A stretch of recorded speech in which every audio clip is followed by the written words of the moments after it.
Noches. Dios le bendiga. Bienvenidos sean todos a este, su espacio, edificando por la palabra. Mi hermano Gio Roberto Garavito, por aquí. Dios te bendiga, Gio.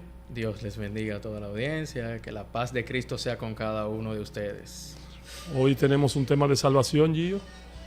Así es. Ese es el tema que tenemos hoy, el tema de la salvación, Gio. Iniciemos con una oración, hermano. Amén, amén. Dirige. Amantísimo Dios y Padre nuestro, adoramos Bendito y bendecimos sea tu nombre, Señor. Gracias. Damos gracias, Señor, por este tiempo. Tú, Mira, Señor, que nuestra mente finita nos da para hablar, Señor, de un tema tan Señor, espinoso, para tan poder complicado para algunas entender religiones tu palabra, Señor, y para pensamientos. poder transmitir Te pedimos, tu palabra, Señor, que podamos sobre hacerlo todo, con Señor. excelencia, con Ayúdanos, calidad, con Señor, amor y con prudencia. que sea tú guiándonos, de manera Padre, que podamos edificar por la palabra. En el nombre de Jesús. Amén, Amén. y amén. Gio, ¿qué tema más controversial este de la salvación? Un tema que en estos días ha surgido con mucha fuerza como antes, porque es un tema que quedó como callado por un tiempo y que ahora viene reluciendo otra vez lo que es el tema de la salvación. Cuando hablamos de la salvación, tenemos lógicamente que hablar de dos pensamientos. Le decimos pensamiento en estos tiempos, dos posturas teológicas, como es la postura calvinista y la postura arminiana. Así es. Que dicho sea de paso, si podemos decir, ni era una postura de Calvino en inicio, ni era una postura de Jacobo Arminio, sino que más atrás ya se había discutido esa postura con lo que era Pelagio, el monje Pelagio y el pelagianismo, y lo que era Agustín de Hipona y la Iglesia Católica o la Iglesia Universal en aquel tiempo, la Iglesia Cristiana en aquel tiempo. Entonces, hoy son dos pensamientos, son dos corrientes. La que predomina es, vamos a ver cuál predomina, Gio. Bueno, siendo realmente puntual, nuestra postura cristiano evangélico del Pentecostés, nos inclinamos más por la parte arminiana. Amén. Porque todo el principio teológico enfoca a esta parte. Amén. Pero no necesariamente descartamos la calvinista, porque hay muchos puntos que realmente, por ejemplo, mi punto de vista. Okay. Yo oro como calvinista, amén, la supremacía a Dios, amén, pero yo evangelizo como arminiano. Amén. Porque lo que me demuestra a mí eso es ese accionar humano que yo tengo que hacer para promover la palabra. Amén. Yo no soy el ente de salvación, pero yo soy instrumento en las manos del alfarero. ¿Qué sucede con el otro principio calvinista? Que toda la supremacía es de Dios, que es así. Amén. Pero como que nos predestinó y estamos obligados a todo. Okay. Y el hombre tiene voluntad de decisión. Okay. Vemos varios puntos y ahí vamos a avanzar más porque tú tienes unos puntos ahí que me gustaron cuando comenzamos a hablar ahorita. Y es sobre ese punto esencial. La salvación es por gracia y eso no se discute. Exactamente. Y vino porque el Señor, en su omnisciencia y en su amor, entregó a su Hijo Jesús para morir por... ese es otro... yo tengo una postura diferente a la tuya. Mi postura se inclina un poco más por lo calvinista. Okay. ¿Por qué mi postura se inclina más por lo calvinista? Porque en lo que es, o sea, lo pienso igual que tú en cierto punto. Mi pensamiento para evangelizar, para buscar es como si fuese a perder la salvación, que es la postura arminiana. Pero cuando se trata de darle toda la deidad, de saber que yo estoy completo en Él y que todas las cosas son por Él, entonces ahí mi pensamiento es totalmente calvinista. Por eso te hago la observación de que estamos en dos puntos teológicos que la palabra me dice a mí, escudriñándolo todo, y retener lo bueno. Entonces yo tomo los puntos del calvinismo y lo aplico a mi vida. Los puntos del arminianismo y lo aplico a mi vida. Sí, exactamente. Para llegar a la plenitud de Cristo. Amén. Porque es por la palabra. Cuando algo se sale de la palabra, ya yo tengo que confrontar eso que se me dice a través de la palabra. Exactamente. Entonces, hay algo que nosotros tenemos que denotar. Y es que lo que hoy es un pensamiento para nosotros, o sea, la postura arminiana y la postura calvinista, que hoy es solamente un pensamiento, años atrás fue uno de los principales motivos para una guerra civil. En el año 1640, en Inglaterra, habían dos posturas. Estaba la postura de Carlos I y estaba la postura de los parlamentarios. Las posturas de los parlamentarios se basaba en una idea calvinista. La postura de Carlos I y la iglesia en aquellos tiempos se basaba en una postura arminiana. Y este fue el motivo para que John Owens y grandes pensadores de la época escribieran libros y premisas de estos dos pensamientos. Ahora hay algo. Cuando nosotros hablamos de calvinismo, cuando hablamos de arminianismo, hay una postura que es la predestinación, que a muchas personas levanta antenas. Cuando hablamos del calvinismo se levantan antenas. Y cuando hablamos del libre albedrío se levantan antenas. O sea, se levantan antenas en los calvinistas. Pero cuando hablamos también de la predestinación, se levantan antenas en los arminianos. Yo entiendo que, según he estudiado ambas posturas, la corriente de la predestinación o la idea de la predestinación no es una idea de Juan Calvino, porque la idea de la predestinación es una idea bíblica. O sea, la Biblia me habla de predestinación. Lo habla tácitamente a sí mismo. Exactamente, la Biblia me habla de predestinación, por eso yo hablo de predestinación. Aquellos que llamó, exactamente, los predestinó. Los predestinó. Le causa un problema la predestinación a las personas o al grupo arminiano, el ente de que entienden que, y se ha utilizado este término, el que es salvo siempre es salvo. Y yo creo que ese es un punto que también choca contigo. Ese es el punto de quiebre. Ok, yo te voy a explicar lo que yo he entendido básicamente en cuanto se habla del salvo siempre es salvo. La postura calvinista no le dice a las personas que el que es salvo es siempre salvo. Esa es una idea que se dice. Es correcto. Esa es una idea que se dice para contrarrestar esta idea. ¿Por qué? Porque la postura calvinista lo que dice es que el mismo que te predestina, que la predestinación no es solamente el final de la ecuación, sino que la predestinación también actúa en el proceso antes de llegar al final. Y eso también lo dice la Biblia. Cuando nosotros nos damos cuenta, la Biblia nos dice en el libro de Tesalonicenses, según la Tesalonicenses, habla de que Dios nos escogió en gracia, por gracia, para santificarnos y luego llevarnos a la salvación. O sea, el mismo que te predestina, te prepara, te prepara para que tú puedas acceder a la fe.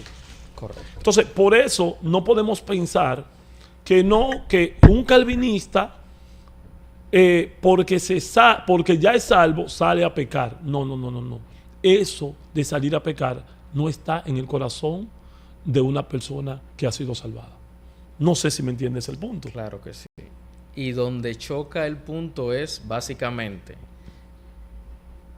que eso no me da a mí una licencia para pecar. Exactamente. Yo soy salvo, ok, pero al ser salvo, eso produce en mí ese querer como el hacer por su buena voluntad, esas obras que para justicia Él predeterminó. Él predeterminó el propósito. Ahora bien, esa parte humana en nosotros debe estar conectada con esa parte del Señor, que es la que nos lleva a nosotros, que recuerda que te dije el por que me gusta, la parte del para y el por. Exactamente. Porque yo no voy a hacer las cosas para que el Señor me bendiga. Exactamente. Sino porque Él ya me bendijo, yo doy fruto de arrepentimiento. Exactamente. Entonces, se supone que todo lo que sucede en mi vida es la consecuencia de que el Señor haya habitado en mí, de que me haya renovado, y por eso yo soy ahora esa nueva criatura. Exactamente. Yo no tengo una licencia para pecar porque ya yo sé que soy salvo. Exactamente. Entonces, ese es el punto que tú y yo discutíamos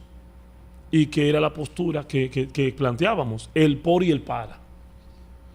yo hago las cosas en Cristo porque Él me salvó, correcto, porque Él es bueno, porque su misericordia me arropa, su gracia me ha alcanzado y porque, bíblicamente hablando, Él pone en mí tanto el querer como el hacer. Por su buena voluntad. Ese es por. No mío. Exactamente.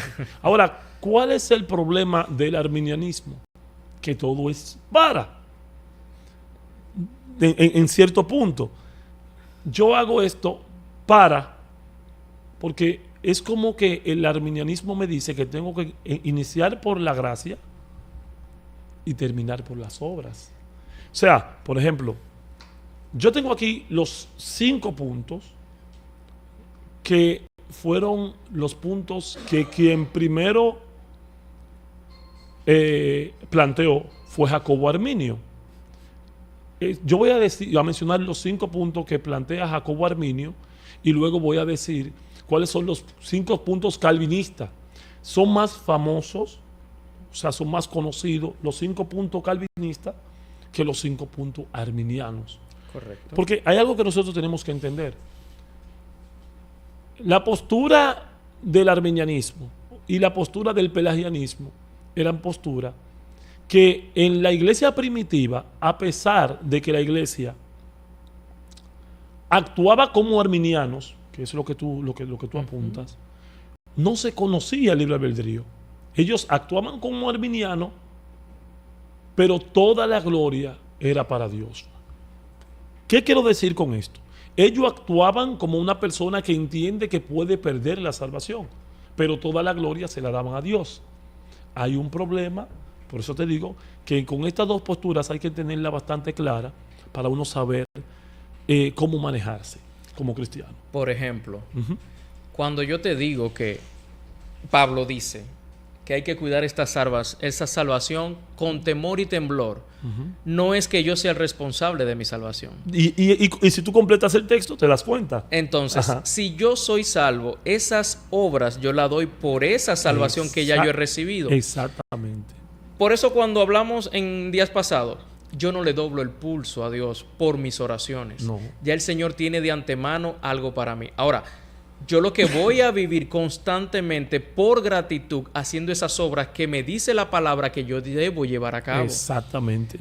Y no para ganar el favor de Dios. Ya yo soy salvo. Exactamente. Entonces, como ya yo soy salvo, yo voy a predicar con temor de que los demás no se pierdan. Por eso yo cuido la salvación con temor y temblor en ese sentido. Yo busco que la persona, no convencerle, yo doy la palabra. La persona, el espíritu trabaja en el corazón de esa persona y la regenera, la transforma y la trae a los pies de Cristo. Exactamente. Pero no fui yo. Claro. Es lo que habita en mí, lo que mora en mí, lo que me sostiene a mí, lo que hace que la persona sea transformada. Exactamente. Ahora, cuando yo predico algo contrario a la palabra, la persona puede llegar a una emoción que es lo que tú entiendes, que hay un miedo de perder algo que tú no te lo ganaste, sino que es una gracia inmerecida. Y hay algo, discúlpame que te interrumpa. Cuando la Biblia habla de la fe y la terminología de la fe, en un término básico, porque la Biblia puede decir en el libro de Hebreos, cuando habla de la fe, que la fe es la certeza de lo que se espera y la convicción de lo que no se ve. Entonces, si la fe es la certeza de lo que se espera y es la convicción de lo que no se ve, en la fe no puede haber duda. Entonces, una vez una persona duda de su salvación, entonces hay un problema. La pierde ipso facto, porque tú dudaste. No sé si me entiendes. O sea, no entendí ese punto. No entendiste. Por ejemplo, la fe es la certeza de lo que se espera. Correcto. Y es una convicción de lo que no se ve. Es una seguridad. Correcto. Entonces, es una seguridad de que tú eres salvo. Inmediatamente tú dudas si puedes perder la salvación o si no puedes, entonces ya no hay fe. Lo que pasa no sé si me entiendes. Sí. Lo que pasa es que tú eres, por ejemplo, te dije, hay que orar por este tema. Sí, claro. Es un tema fuerte. A medida que comenzamos a orar, cuando tú me diste el tema, hay una confrontación de tu vida está tan santificada como para tú hablar de una salvación que tú no sabes ahora mismo. Entonces, yo no soy salvo si estoy en esa postura. ¿Tú me quieres dejar dicho? No. Mi postura es la duda. Ahí está la duda. Exactamente. La duda. Mi postura es la duda. ¿En qué sentido mi postura es la duda? Si yo entiendo que la fe es una certeza, entonces yo no tengo la certeza, entonces no tengo fe. Te comprendo. Si hablamos desde la lógica, o sea, funciona. Pero para que nosotros, porque este tema es largo y tendido, para que nosotros vayamos avanzando y las personas puedan entender cuáles son, porque no podemos pasarnos el programa sin decir cuáles son los puntos de cada una de las doctrinas. Por ejemplo, la postura arminiana, que es la primera postura, dice lo siguiente: el hombre nunca está tan completamente corrompido por el pecado que no pueda creer salvíficamente en el evangelio cuando se le presenta. Esa es una postura. Ni nunca está tan completamente controlado por Dios que no pueda rechazarlo. Esa es otra postura. Tercera, la elección de Dios de que aquellos que serán salvos está motivada por su predicación de que creerán por su propia voluntad. Esa es la tercera postura arminiana. La cuarta, la muerte de Cristo no aseguró la salvación de nadie, porque no aseguró el don de la fe a nadie. No existe tal don. Lo que hizo fue más bien crear una posibilidad de salvación para todos si creen. Esa es otra postura. Entonces, corresponde a los creyentes mantenerse en estado de gracia, manteniendo su fe. Los que fallan en esto caen y se pierden. Esa es la quinta postura del arminianismo. Entonces, nosotros entendemos los 5 puntos del arminianismo. El cuarto punto, yo entiendo que a pesar de que se ve muy bien, de que tenemos que creer, porque lógicamente el evangelio nos manda a creer, pero tiene un problema. ¿Cuál es el problema? Que ni la Biblia me dice, ni yo puedo entender, ni yo puedo concebir que Cristo no fue lo suficientemente autoritario como para que todo aquel que en Él creía, quien Él escogió, alcance su salvación. Sino que la salvación depende de algo que yo haga. Entonces ahí es como te digo, iniciamos por la gracia, pero terminamos por las obras. Ahí hay una confusión. Okay. Porque es que el Señor a nosotros nos escoge. Exactamente. Al Él escogernos, porque si fuese así, todos los que estaban en contra, o vamos a poner el ladrón, que hablamos del ladrón de la cruz, el que estaba del otro lado aceptó. No. ¿Y qué pasó con él entonces? Fue salvo. ¿Fue salvo el otro también? No, el de al lado, no, claro que no. No, entonces, reconoció, hubo uno que reconoció. Entonces hay una doblegación de la voluntad humana que el Señor ya puso. Exactamente. Porque Él que pone el querer como el hacer. Entonces, no, y discúlpame que te interrumpa, Gio. Y la palabra dice en Juan 6:64, hablando Cristo, dice: nadie viene a mí si no me he dado del Padre.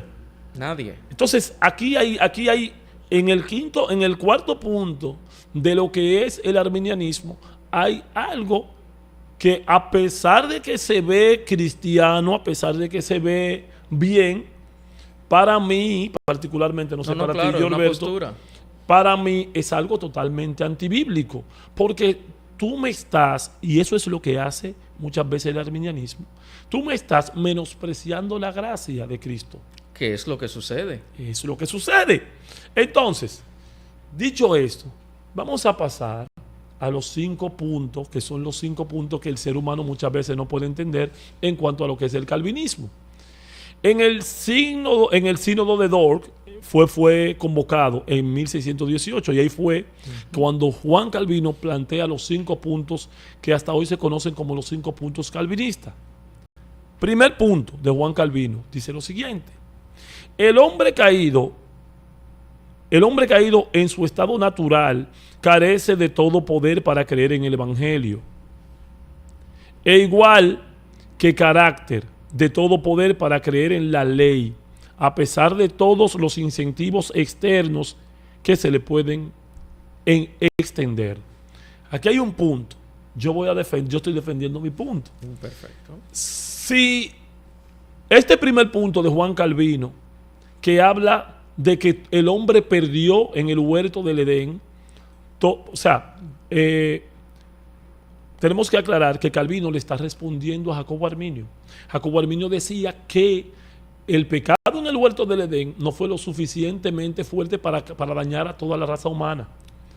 Aquí lo que le responde Juan Calvino es que sí, que toda la raza humana está dañada y por ende no puede llegar a la salvación por sí solo, por su voluntad. Como Pablo dice que todo aquel que es esclavo de quien lo hizo esclavo. El punto aquí de Juan Calvino, el punto aquí de Jacobo Arminio es el mismo punto que utilizaba el pelagianismo. Aquí, con la idea de Pelagio, es que nace la idea del libre albedrío.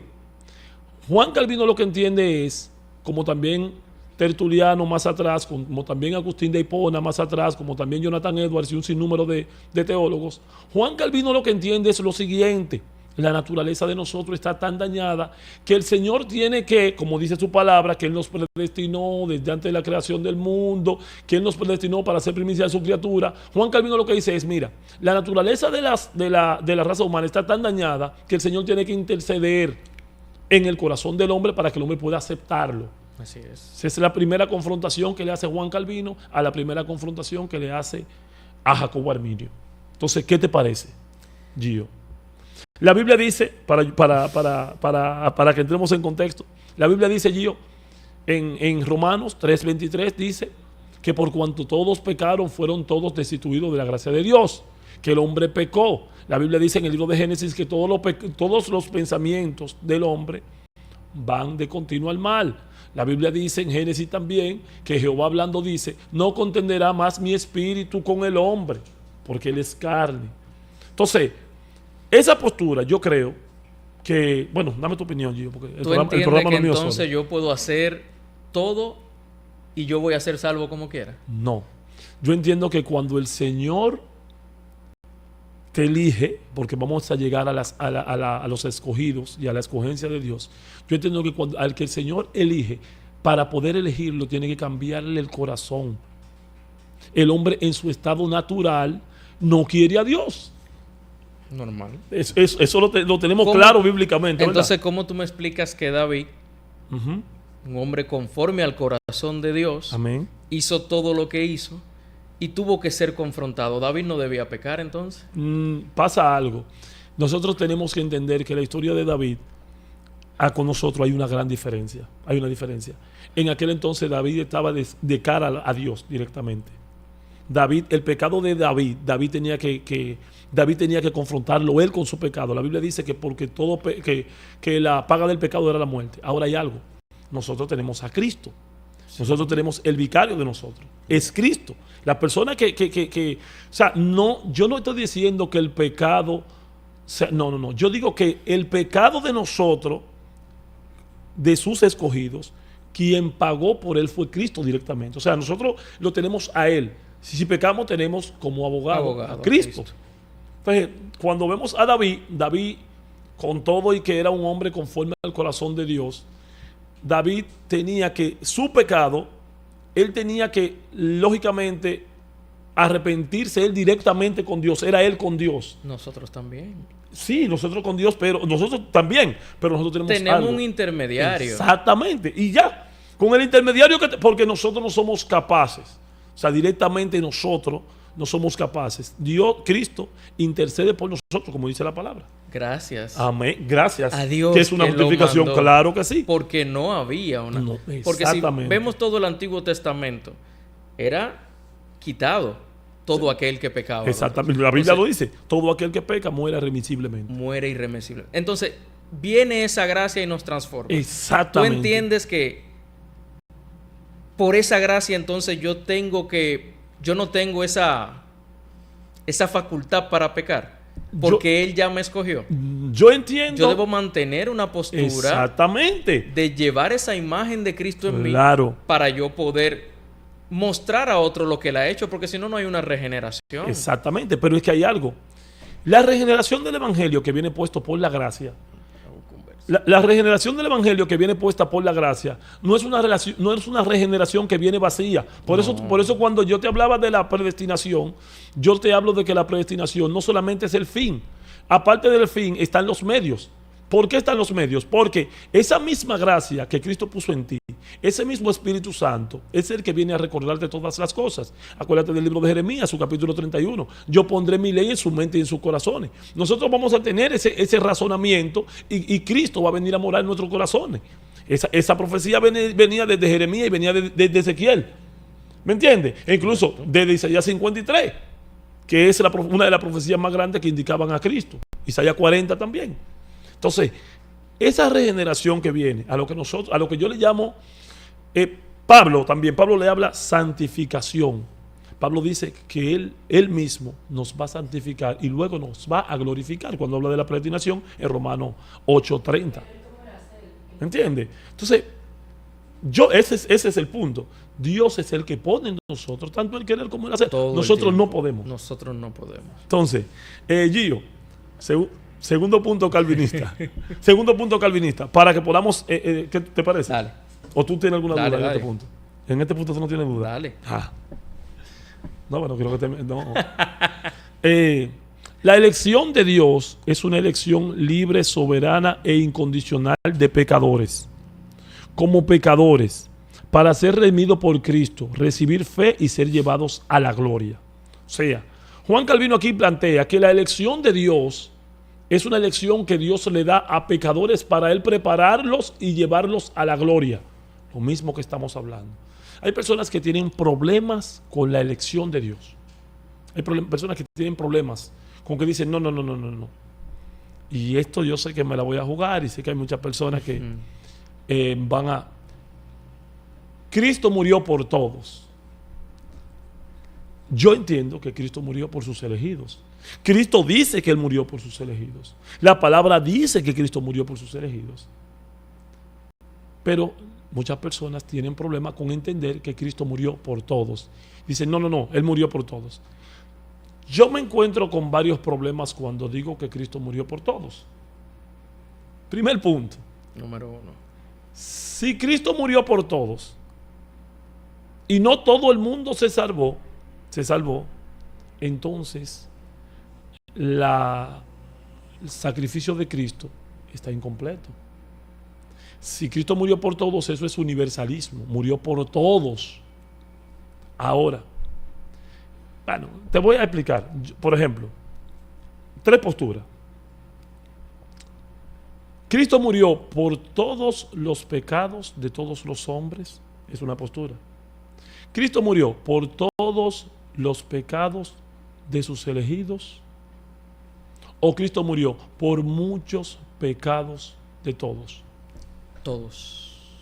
¿Tú entiendes que Cristo murió? Por todos. Por todos. Ahora está en la elección humana de reconocerle a Cristo. Entonces, yo te voy a decir mi postura. Mi postura es que Cristo murió por los que Él eligió. Ahí tú te vas en el versículo, los que tú me diste, en la oración sacerdotal, y me baso en Juan 10, me baso en Apocalipsis, que Él habla de los escogidos, que allí estaremos con palmas en las manos. O sea, Cristo todo el tiempo habla de un pueblo escogido. Ahora, tú me vas a decir, ¿qué hacemos con Juan 3:16?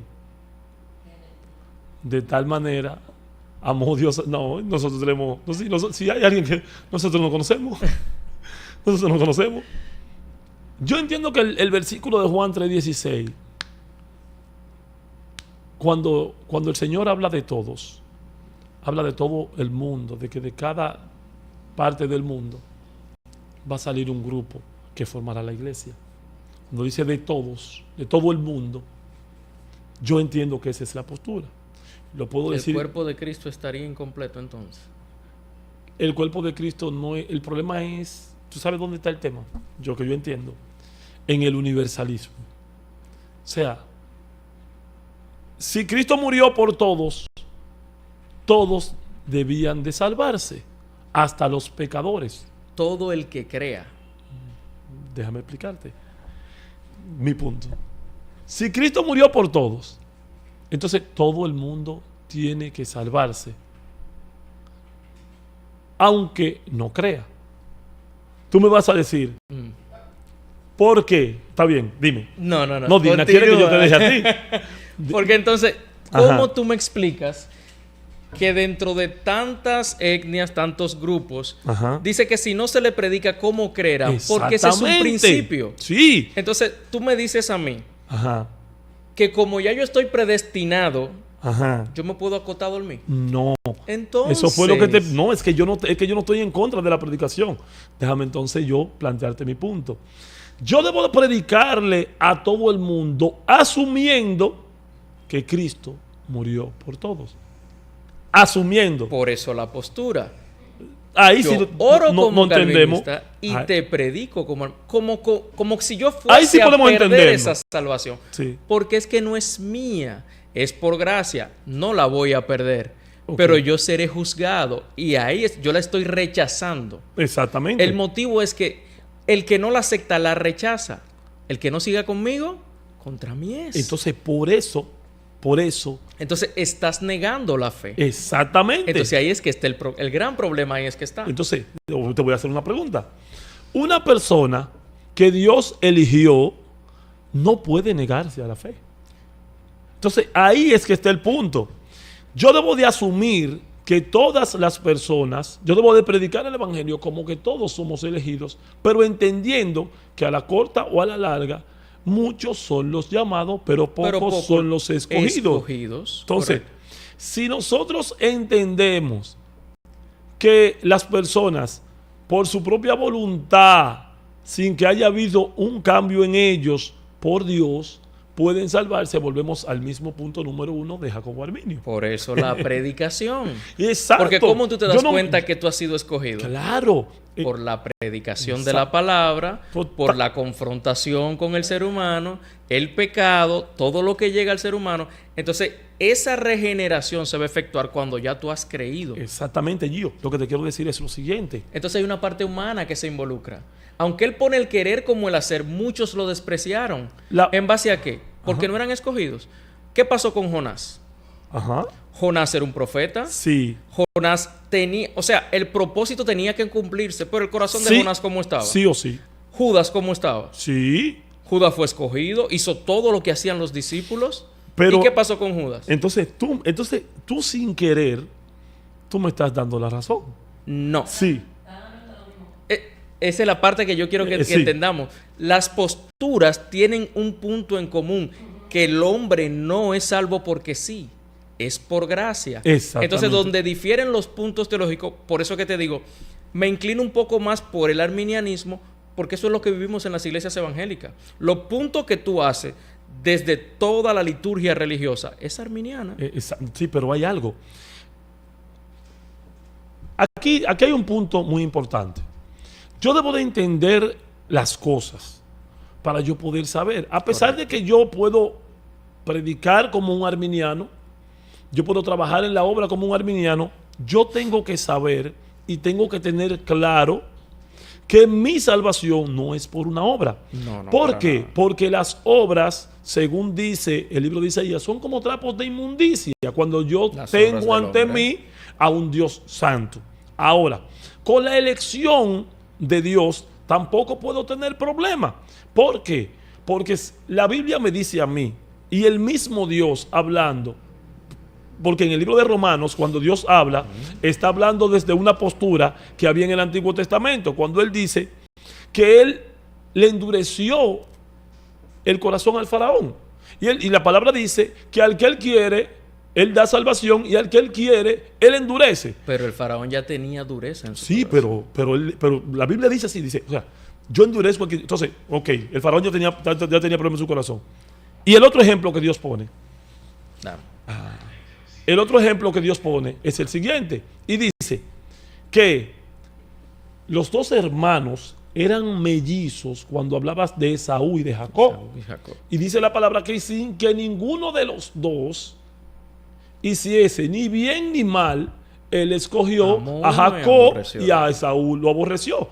Entonces, nosotros a veces como que tenemos en nuestro corazón como ese problema para entender lo que Dios dice. O sea, cuando yo te hablo de una escogencia, de que Dios escoge a un grupo y a unos le da salvación y a otros le da justicia, porque nunca hay injusticia. Eso es correcto. Nunca hay injusticia. El que se salva, al que Dios le da salvación, le dio su misericordia. Y al que no le da justicia. ¿Por qué le da justicia? Porque el hombre vive con un corazón dañado y no procede al arrepentimiento y vive de espalda a Dios. Entonces, usted es injusto y Dios le da lo que usted tiene en su corazón. Entonces, nunca hay injusticia. Entonces, yo creo como que tenemos problemas para entender. Cuando nosotros vemos el primer punto y el segundo punto del arminianismo, yo veo a un Dios que, primero, pone en mi corazón la salvación y la mantiene hasta completarla, pero que también me eligió en el primero y el segundo punto. Entonces, cuando yo veo eso, esto en vez de plantear, eso en vez de darle el resultado que entienden muchos arminianos, de que porque yo soy salvo, yo me voy a sentar, esto en mí produce una alegría y en mí produce una obra para que yo viva trabajando en la obra de Dios. ¿Cómo al revés? El término que usaste. ¿Cómo el término? Como yo soy salvo, yo no voy a hacer nada. Exactamente. ¿Y cuál es el pensamiento? ¿De dónde viene el pensamiento? El pensamiento viene ¿en qué sentido? Cuando yo hablo de ese tema, yo hablo de los arminianos que entienden y dicen, sí, los arminianos atacan a los calvinistas y le dicen lo siguiente, que los calvinistas entienden que porque ya fueron salvos, entonces porque yo soy salvo voy y me siento. Esa es la postura. Entonces, esa es la postura de los arminianos. Y eso es lo que yo quería. Cuando en el Sínodo de Dort habían esas posturas. ¿Y de dónde buscaron a esos grandes teólogos? Sí. Porque eran mentes finitas intentando entender el pensamiento de Dios y encerrándolo en lo que era su sapiencia. Cuando Dios te escoge porque ya Él sabe. Ahora bien, tú tienes que poner de tu parte para que si tú no lees la palabra, aunque tú ya fuiste escogido, vas a crecer, te vas a quedar como niño. Exactamente. Dice la palabra. Sí. Pablo lo muestra. Sí. Entonces todo eso, tiene que haber un querer como el hacer, que lo pone Dios, pero hay una parte humana que va a influir. Eso se llama. Siempre. Eso se llama. Siempre. Sí, claro. Se llama sinergismo. ¿En qué consiste el sinergismo? En lo siguiente. Dios me da el arrepentimiento. ¿Pero quién se arrepiente? Yo. Es mi parte. Dios me da la palabra, me da su palabra revelada, pero ¿quién la lee? Es mi parte que me corresponde. Yo. Entonces, hay algo que yo tengo que hacer. Exacto. Eso es sinergismo. No es porque sí. Pero hay algo. Hay algo que tú tienes que hacer, lo que yo tengo que hacer, pero ya Dios inició. Claro. Inició primero que nosotros. Es que no fuimos nosotros que le buscamos. Exactamente. Él nos buscó. Exactamente. La palabra dice que nosotros amamos a Dios porque Él nos amó primero. Es un intercambio de nosotros. O sea, bueno, no sé si el post que yo subí hoy precisamente en alusión al tema, que yo decía que Dios no te escogió porque Él cree. Él te escogió para que tú creas. Exacto. O sea, Dios no me escogió a mí porque Él cree en mí. Ni porque tú te lo merecías. Ni porque yo me lo merecía. Él me escogió a mí para que entonces yo pueda creer en Él. Es correcto. Y eso es así. Esa no es una postura arminiana. Sí, ahí. Seguimos con la tercera postura para ir entendiendo. La obra del Espíritu Santo para llevar a los hombres a la fe nunca deja de alcanzar su objetivo. Eso es lo que dice Calvino. O sea, y Juan lo dice cuando dice, y los que se salieron del camino pues no eran de nosotros, para que se viniese la gente también tiene problemas con eso, para que se viniese a cumplir, como dicen las Escrituras, que no todos eran de nosotros. O sea, aquí no la palabra, aquí dice esta postura calvinista, dice que la obra del Espíritu Santo para llevar a los hombres a la fe nunca deja de alcanzar su objetivo. O sea, cuando Dios elige, y vamos a hacer un pequeño análisis así. Cuando una persona mira el universo y agarra cualquier ejemplo de las cosas que pasan en el espacio, de que la matemática ya se sabe que la matemática no se descubre. La matemática está ahí todo el tiempo. Y Dios es matemática y los científicos pueden demostrar la existencia de Dios mediante la matemática. Cuando tú ves el espacio, cuando tú ves lo grande que es Dios, porque la Tierra es algo pequeño en comparación con lo que Dios ha hecho, universalmente hablando. Cuando tú ves a un Dios tan grande, un Dios que creó todo, que creó seres totalmente racionales, seres que viven todos bajo sus leyes, la ley de la naturaleza, la ley de la contingencia, la ley de la natalidad, de todas esas leyes, y nosotros vivimos por esas leyes. Entonces yo no puedo entender que Dios y la obra salvífica de Dios mediante la fe en nosotros pueda fallar. Entonces yo soy, de lo que digo particularmente, al que le moleste, pues, lastimosamente yo no estoy para agradar a usted, estoy para agradar a Dios. Yo soy de lo que dice que el que se sale del evangelio nunca lo fue. Yo lo digo así, particularmente yo, porque la Biblia me lo dice. Muchas veces la Biblia indica siempre lo que es la obra eficaz de Dios, de que cuando Dios entra a un corazón no hay forma. Entonces ese es el cuarto punto.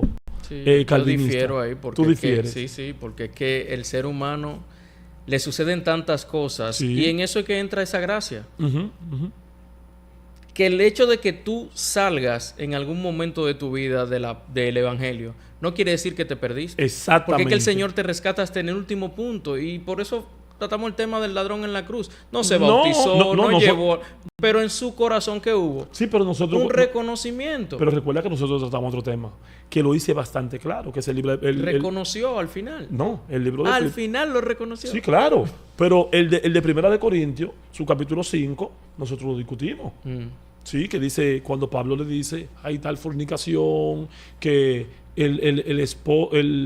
el hijo vive con la esposa de su padre. Cuando lo confrontó. Sí, claro. Yo espero que ese sea entregado en la carne para que su espíritu... Ese hombre pecó. Y aquí la Biblia me está diciendo que él se salvó. O sea, que Pablo lo entrega a su espíritu para que se salve. Con eso yo no estoy incitando a nadie a pecar. Con eso yo estoy diciendo que la gracia de Dios es grande. La gracia no es una licencia. La gracia no es una sorpresa. Entonces, último punto del calvinismo, porque le dimos a los 5 del arminianismo. Sí. Los creyentes son guardados en la fe y la gracia por el poder inconquistable de Dios hasta que lleguen a la gloria.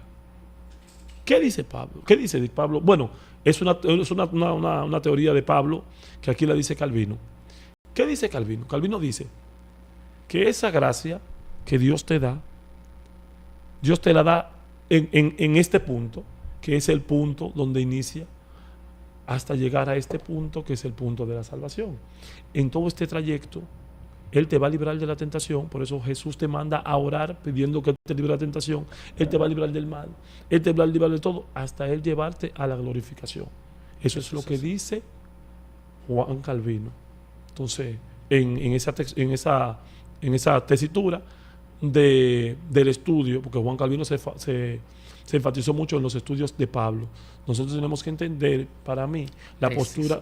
Sí, para mí, la teoría de Calvino no era una doctrina de Calvino, era una doctrina paulina, y luego Tertuliano, y luego de Hipona, y así un sinnúmero de filósofos mantuvieron esta postura, esta postura de lo que es la salvación del hombre. Primero, yo entiendo que la salvación es algo que nos otorga Dios. Por gracia. Por eso Él es el arquitecto de nuestra salvación.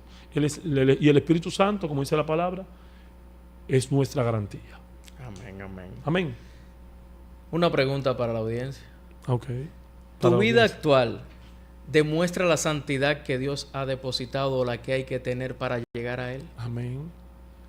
Es una confrontación de que el cristiano debe en todo tiempo mostrar esa regeneración. Porque como tú acabas de decir, ¿cómo tú muestras algo que tú no has recibido? Exactamente. Y hay algo muy importante. La Biblia dice, bastante claro, que nosotros somos llamados a la salvación mediante la fe y la regeneración. O sea, esto no es solamente que nosotros, que el que es llamado a la salvación, o el que es llamado a la fe, esto quiere decir bastante claro que el que es llamado a la fe no va a vivir una vida desordenada, ni queriendo pecar, ni que esa sea su voluntad. Bueno, el mismo Jesús, hablando de esto, le dice a Nicodemo, es necesario nacer de nuevo. Ahora te voy a hacer una pregunta, Gio. Y esto lo relaciono con la salvación. ¿Tuviste tú alguna intercesión en tu nacimiento natural? Para nada. Entonces, así mismo como yo particularmente entiendo, no tuve ningún tipo de intercesión para mi nacimiento carnal, tampoco tuve ningún tipo de intercesión para el comienzo de mi nacimiento espiritual. El comienzo lo puso Dios y yo continúo con un proceso sinérgico que es entre Dios y yo. Y a la corta y al final de todos, entonces Dios aplica en mí un proceso monérgico que es la salvación. ¿Qué quiere decir monérgico? Que solamente Él, yo puedo hacer lo que yo haga, y quien la da y quien la quita es Él. Eso es lo que significa predestinación. Lo que significa predestinación es el conocimiento, o sea, Dios tiene el conocimiento de cuál será mi destino. Es correcto, así es. Nítido. Pero no queda muchísimo tiempo. Dina haciendo señas. Dina no está haciendo señas ahí. Pero yo creo que ya está adelantada. Pero claro. Entonces, Gio, yo entiendo, para ir ya concluyendo con el tema, que entre el tema del arminianismo y entre el tema del calvinismo, la diferencia es la connotación que le da cada uno de los pensadores, y nosotros podemos darle una connotación un poco más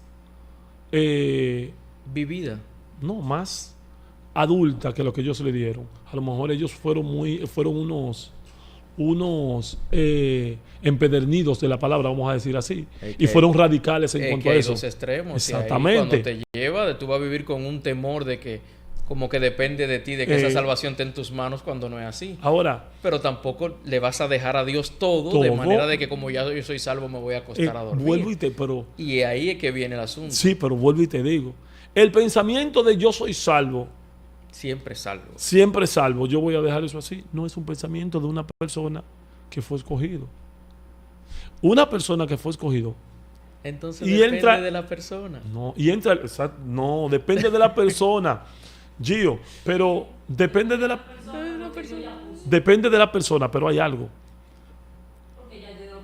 Hay un sinnúmero de personas que pueden estar dentro del redil, pero hay un grupo de personas que no pueden, o sea, es que cuando Dios llama, y eso es lo que yo quiero que nosotros entendamos hoy, cuando Dios llama, cuando Dios es el que pone esa gracia, cuando es la fe, una persona ni siquiera en su mente, porque entonces no tiene la mente de Dios, le va a pasar por su mente quedarse sentado. La regeneración es progresiva, no instantánea. Claro que exactamente. Ahí entonces, sí estoy de acuerdo contigo. Contigo. Progresiva, puede llegar usted va a andar como que anda en unos patines. Usted exactamente. se cae, menguar. Lo que usted va a tener es esa misericordia que lo va a alar otra vez. Ahí sí estoy de acuerdo contigo. Pero 100%. Siempre va a estar ahí. El proceso de esa carne te va a comenzar, mira. Yo le tengo. Y eso es lo que nosotros nos oponemos diariamente. Mi adversario, sí, Satanás y mi propia carne. Mi concupiscencia me lleva a pensar en cosas que no son de la mente de Cristo. Exactamente. Entonces, bajo esas disciplinas espirituales, yo me santifico cada día más. ¿Quién pone la santificación? Porque me acerco a Él. ¿Y a quién es que yo busco? Es a Él. Mira, es tan fácil, está fácil. Y eso lo pone Él. Claro. Lo mismo que tú estás diciendo, yo le tengo otro nombre. Mi proceso de santificación es largo. El proceso de santificación es largo y continuo. Eso hasta que Cristo venga. Claro, o hasta que yo vaya con Él. Entonces, hasta ahí estamos claros, Gio. Entonces, hay algo que tenemos que entender, y es lo siguiente. Yo no puedo entender o no puedo pensar que si Dios puso su ley en mi mente y en mi corazón los pensamientos míos que van a pasar todo el tiempo. El mismo Pablo decía, destacar en Romanos 7:22, lo que yo quiero hacer no hago. Pero si yo tengo la ley de Dios en mi mente y en mi corazón, todo pensamiento que pase por mí como ser humano, yo lo voy a sujetar a Cristo. Dice la palabra que lo someta a la obediencia. Yo lo voy a someter a Cristo. Pero tú tienes que estar a un nivel espiritual. Claro que sí. Entonces eso es lo que sucede. No todo el mundo está al mismo nivel y eso se persigue ¿cómo? En la búsqueda constante. ¿Tú sabes? Y esa búsqueda, como él pone el querer como el hacer, pero si yo no lo hago, ¿qué yo estoy haciendo? Te digo, el proceso es sinérgico. Porque el proceso es progresivo. Es sinérgico. Y otra cosa que promulgaba mucho Juan Calvino, y era que cuando se le hablaba y se le decía sobre sus posturas, él hablaba bien claro de algo que Pablo promulgó mucho, y eso se llamó la perseverancia de los santos. Él lo llamó a sí mismo. Él dijo, él le llamó perseverancia de los santos. ¿Por qué él le decía perseverancia de los santos? ¿Qué es un santo? Un apartado para Dios. Eso somos nosotros. Santo, o sea, santo es un apartado para Dios. Y ahí, de los santos. Y ahí volvemos al tema de la escogencia.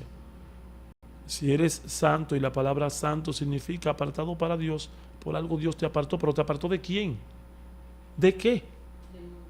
Del mundo. ¿Qué dice Juan 17 cuando en aquella oración era oración sacerdotal de Cristo? Padre, lo que tú me diste, ellos van al mundo. No te pido que lo quites, te pido que lo guardes. Así es. Y ellos son lo que tú me diste. Y repite muchas veces lo que tú me diste, Juan 10. Porque no se me perderá ninguno. Porque aquel que me lo dio es más grande que todos. Entonces, yo creo que esa es mi inclinación. Que al final estamos hablando de lo mismo. Sí, sí. Y al final no entendemos. Amén. Entonces, llegamos al final. Yo creo que nos faltó a nosotros. Sí, faltaron varias cositas. Y que tú le podemos quedar 2 horas más. La intención realmente es edificar por la palabra, Amén. Entender que varios puntos de vista no deben desenfocarte de lo que es el propósito de Dios para tu vida. El Señor pone un propósito y nosotros debemos perseguir ese propósito. Ese propósito se consigue a través de su palabra. Amén. Si no oramos, si no llevamos esas disciplinas espirituales, si no tenemos ese tiempo de intimidad con Dios, nada estamos haciendo, porque estamos viviendo un evangelio vacío. Amén. Y para crecer en el evangelio hay que conocer su palabra. Amén. No posturas de hombres, al igual que usted y yo, sino conocer la palabra. Si nos basamos en referencias que ellos han tenido experiencia, pero usted debe tener su propia experiencia. Amén. Con Dios. No una emoción, sino su propia experiencia a través de lo que dice su palabra. Amén. Bueno, mi postura es igual que la de Gio. Verdaderamente cualquier dogma o cualquier doctrina que esté en contra de la palabra, la equivocada es el equivocado o la equivocada, o es el dogma o es la doctrina. Así es. Entonces, entendiendo esto, son dos corrientes de pensamiento. Nosotros tenemos que entender como cristianos que esto no puede dividirnos ni debilitar al cuerpo de Cristo, porque nosotros somos hermanos y unidos en una fe, un bautismo y un mismo Cristo y un mismo cuerpo. Amén. Entonces, este fue su programa de hoy. Dios me le bendiga, Dios me le guarde. Hasta la próxima. Llévatela, Miki.